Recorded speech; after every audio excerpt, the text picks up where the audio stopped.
In calisthenics training, one of the hardest things that we can do is to scale our movements upwards.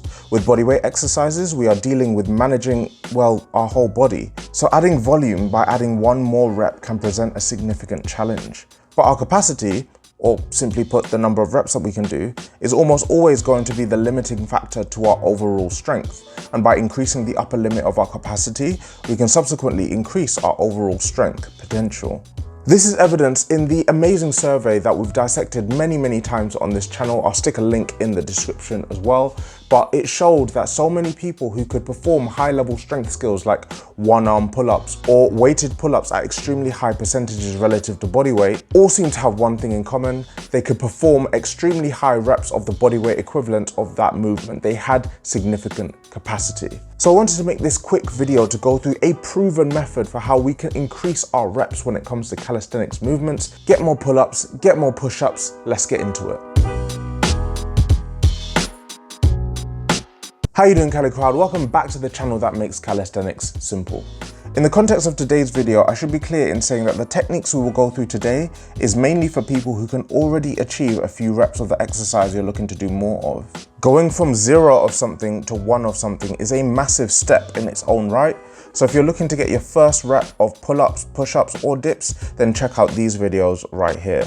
But if you've reached a plateau with the number of reps that you can do, perhaps you're looking to get to 10 pull-ups and you can only do 5, or you're looking to get to 15 dips and you can only do 12, then this video is 100% for you and will add a lot of value. The key to the technique that we're about to go through is largely around managing our rest time. When we rest between sets, we recover from the lactic acid that builds up in our muscles, a byproduct of breaking down sugar for energy. This is the burn that we feel when we can't do one more rep. And if we want to increase our reps, we need to get better at managing this burn, at managing this sensation. First, we need to get an understanding of the max number of reps that we can do in the exercise that we want to be able to do more of. Say, for example, you can do 10 pull-ups at an absolute push to keep the numbers nice and easy. Take 70% of your max reps, in this case 7, and target an amount of sets that give you anywhere between 25 and 35 total reps. So using our example, I will go for 5 sets. 7 reps, 5 sets means I'll do a total of 35 reps. We're gonna set a time of 2 minutes rest between sets and perform the exercise. It's important to be meticulous about this rest time, guys. Do this 3 times per week, and every week shave off 15 seconds from the rest time until you're down to 30 seconds. Then test your number of reps again, and you may actually be surprised with how many reps you're able to perform. Once you've taken note of your new maximum reps, repeat the process by taking 70% of this new number. Now, before you thank me for all the reps you're about to go and gain, there are a few things that we need to consider in order to make this truly effective.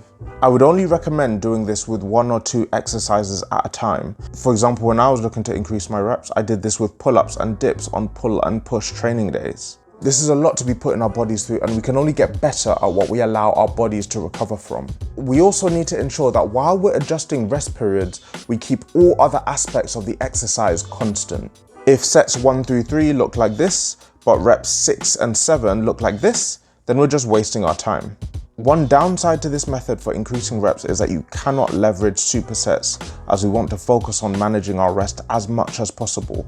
But in the grand scheme of things, if increasing reps is your goal, then supersets wouldn't have helped much anyway.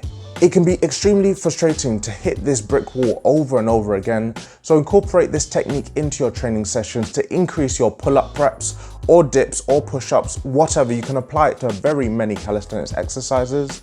And if you're looking to get stronger in your calisthenics movements, then check out this video.